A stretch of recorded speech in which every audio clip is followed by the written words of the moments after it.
وَإِذَا ضَرَبْتُمْ فِي الْأَرْضِ فَلَيْسَ عَلَيْكُمْ جُنَاحٌ أَن تَقْصُرُوا مِنَ الصَّلَاةِ إِنْ خِفْتُمْ أَن يَفْتِنَكُمُ الَّذِينَ كَفَرُوا إِنَّ الْكَافِرِينَ كَانُوا لَكُمْ عَدُوًّا مُبِينًا۔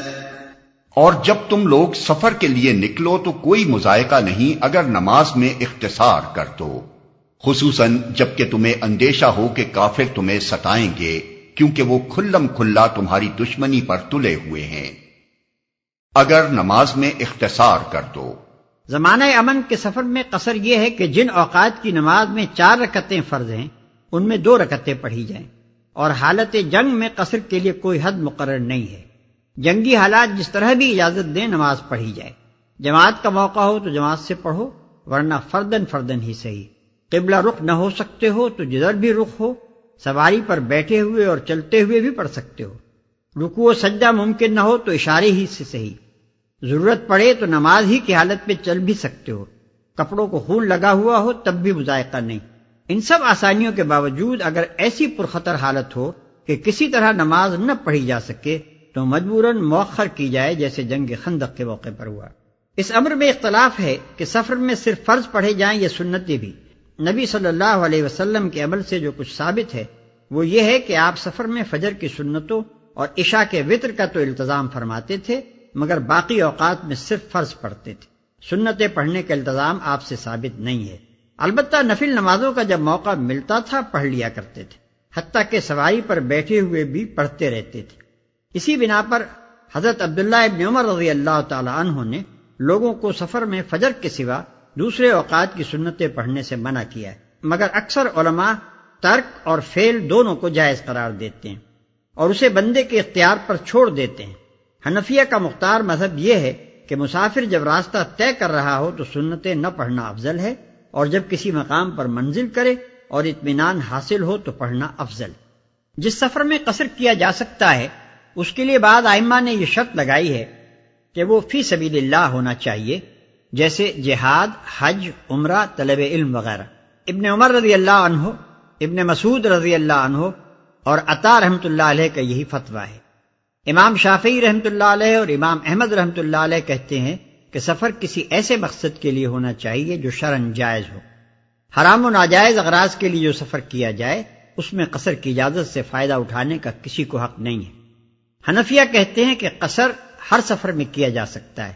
رہی سفر کی نوعیت تو وہ بجائے خود ثواب یا عطاب کی مستحق ہو سکتی ہے، مگر قصر کی اجازت پر اس کا کوئی اثر نہیں پڑتا۔ بعض ائمہ نے مضائقہ نہیں یعنی فلیس علیکم جناح کا مفہوم یہ سمجھا ہے کہ سفر میں قصر کرنا ضروری نہیں ہے، بلکہ محض اس کی اجازت ہے۔ آدمی چاہے تو اس سے فائدہ اٹھائے، ورنہ پوری نماز پڑھے۔ یہی رائے امام شافعی رحمۃ اللہ علیہ نے اختیار کی ہے، اگرچہ وہ قصر کرنے کو افضل اور ترک قصر کو ترک اولا قرار دیتے ہیں۔ امام احمد رحمۃ اللہ علیہ کے نزدیک قصر کرنا واجب تو نہیں ہے، مگر نہ کرنا مکروہ ہے۔ امام ابو حنیفہ رحمۃ اللہ علیہ کے نزدیک قصر کرنا واجب ہے، اور یہی رائے ایک روایت میں امام مالک رحمۃ اللہ علیہ سے بھی منقول ہے۔ حدیث سے ثابت ہے کہ نبی صلی اللہ علیہ وسلم نے ہمیشہ سفر میں قصر کیا ہے، اور کسی معتبر روایت میں یہ منقول نہیں ہے کہ آپ نے کبھی سفر میں 4 رکعتیں پڑھی ہوں۔ ابن عمر رضی اللہ عنہ فرماتے ہیں کہ میں نبی صلی اللہ علیہ وسلم اور ابو بکر اور عمر اور عثمان رضی اللہ عنہم کے ساتھ سفروں میں رہا ہوں اور کبھی نہیں دیکھا کہ انہوں نے قصر نہ کیا۔ اسی کی تائید میں ابن عباس اور دوسرے متعدد صحابہ سے بھی مستند روایات منقول ہیں۔ حضرت عثمان رضی اللہ عنہ نے جب حج کے موقع پر منا میں 4 رکعتیں پڑھائیں تو صحابہ نے اس پر اعتراض کیا، اور حضرت عثمان رضی اللہ عنہ نے یہ جواب دے کر لوگوں کو مطمئن کیا کہ میں نے مکہ میں شادی کر لی ہے، اور چونکہ نبی صلی اللہ علیہ وسلم سے میں نے سنا ہے کہ جو شخص کسی شہر میں متاہل ہوا ہو وہ گویا اس شہر کا باشندہ ہے، اس لیے میں نے یہاں قصر نہیں کیا۔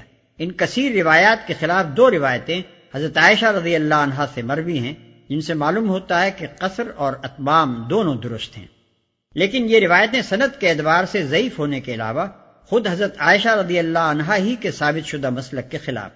البتہ یہ صحیح ہے کہ ایک حالت بین السفر والحضر بھی ہوتی ہے، جس میں ایک ہی عارضی فرودگاہ پر حسب موقع کبھی قصر اور کبھی اتمام دونوں کیے جا سکتے ہیں، اور غالباً حضرت عائشہ رضی اللہ عنہا نے اسی حالت کے متعلق فرمایا ہوگا کہ نبی صلی اللہ علیہ وسلم نے سفر میں قصر بھی کیا ہے اور اتمام بھی۔ رہے قرآن کے یہ الفاظ کے مذائقہ نہیں اگر قصر کرو تو ان کی نظیر سورہ بقرہ رکوع 19 میں گزر چکی ہے، جہاں صفا اور مروہ کے درمیان سعی کے متعلق بھی یہی الفاظ فرمائے گئے ہیں، حالانکہ یہ سعی مناسک حج میں سے ہے اور واجب ہے۔ دراصل دونوں جگہ یہ کہنے کا مقصود لوگوں کے اس اندیشے کو دور کرنا ہے کہ ایسا کرنے سے کہیں کوئی گناہ تو لازم نہیں آئے گا یا ثواب میں کمی تو نہ ہوگی۔ مقدار سفر جس میں قصر کیا جا سکتا ہے ظاہریہ کے نزدیک کچھ نہیں ہے، ہر سفر میں قصر کیا جا سکتا ہے، خواہ کم ہو یا زیادہ۔ امام مالک رحمۃ اللہ علیہ کے نزدیک 48 میل یا ایک دن رات سے کم کے سفر میں قصر نہیں ہے، یہی رائے امام احمد رحمۃ اللہ علیہ کی ہے۔ ابن عباس رضی اللہ عنہ کا بھی یہی مسلک ہے، اور امام شافعی رحمۃ اللہ علیہ سے بھی ایک قول اس کی تائید میں مروی ہے۔ حضرت انس رضی اللہ تعالی عنہ 15 میل کے سفر میں قصر کرنا جائز سمجھتے ہیں۔ امام اوزاعی اور امام زہری حضرت عمر رضی اللہ عنہ کی اس رائے کو لیتے ہیں کہ ایک دن کا سفر قصر کے لیے کافی ہے۔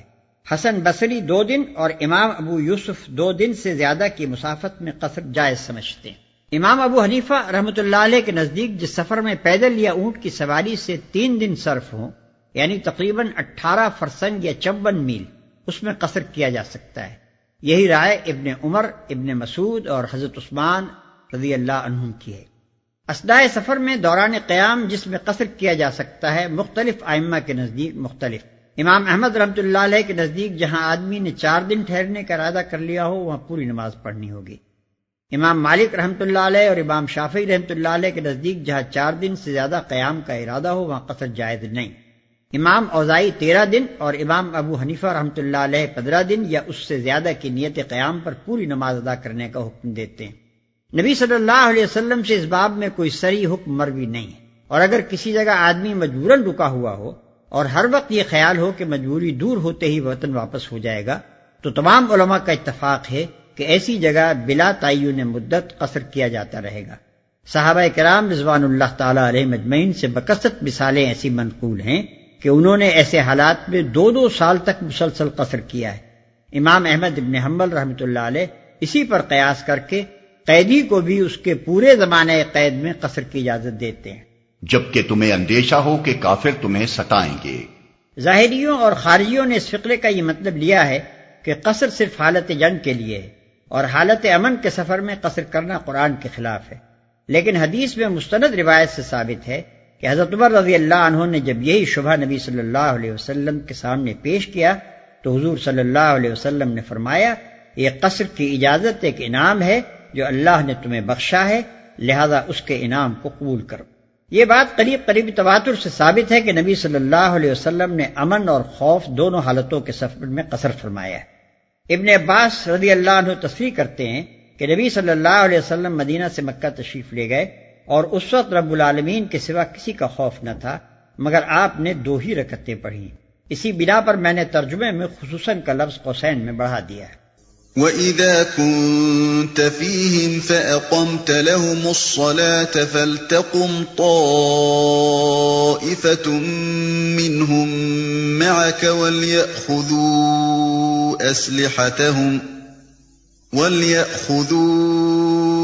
أَسْلِحَتَهُمْ فَإِذَا سَجَدُوا فَلْيَكُونُوا مِنْ وَرَائِكُمْ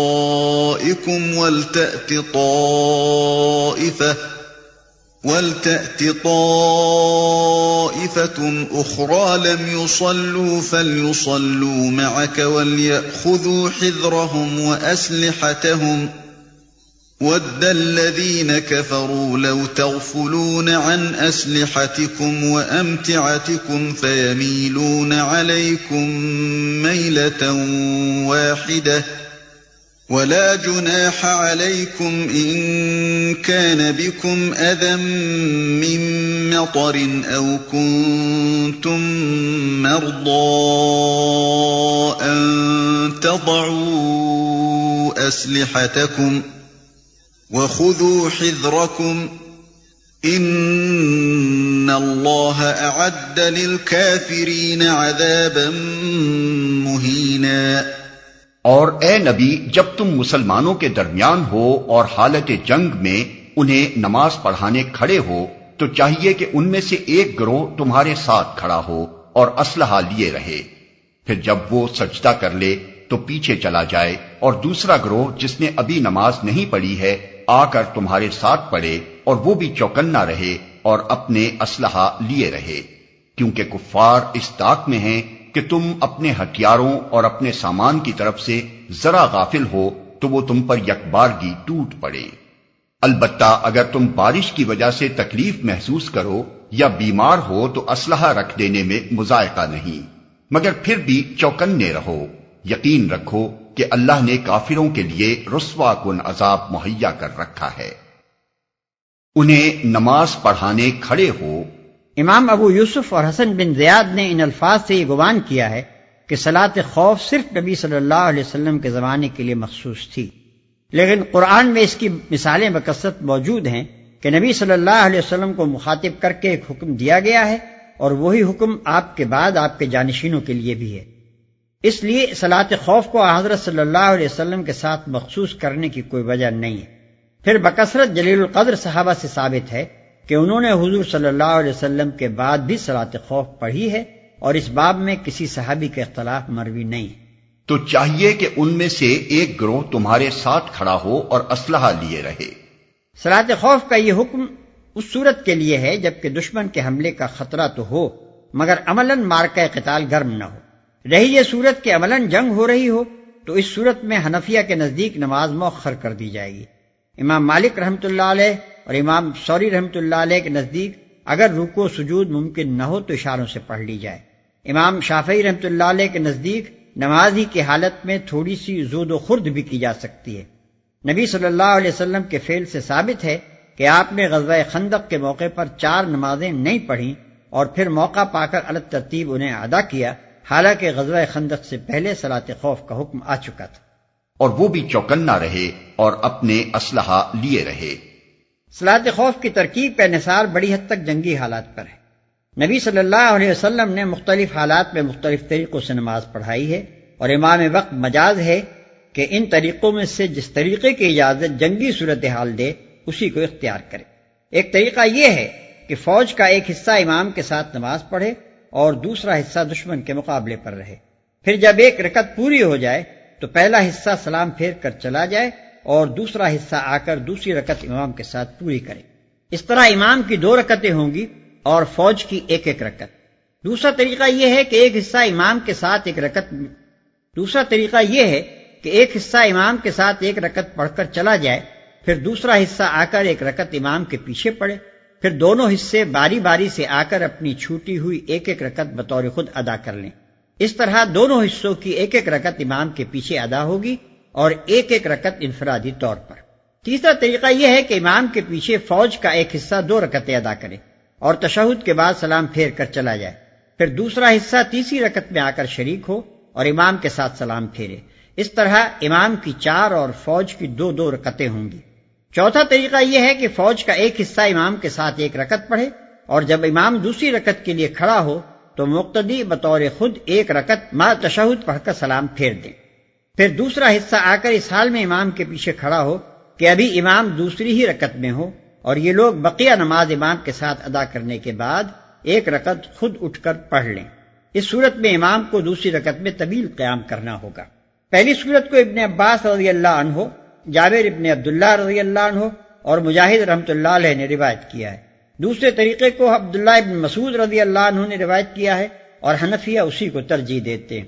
تیسرے طریقے کو حسن بصری رحمۃ اللہ علیہ نے ابو بکرہ سے روایت کیا ہے، اور چوتھے طریقے کو امام شافعی رحمۃ اللہ علیہ اور امام مالک رحمۃ اللہ علیہ نے تھوڑے اختلاف کے ساتھ ترجیح دی ہے، اور اس کا ماخذ سہل بن ابی حسمہ کی روایت ہے۔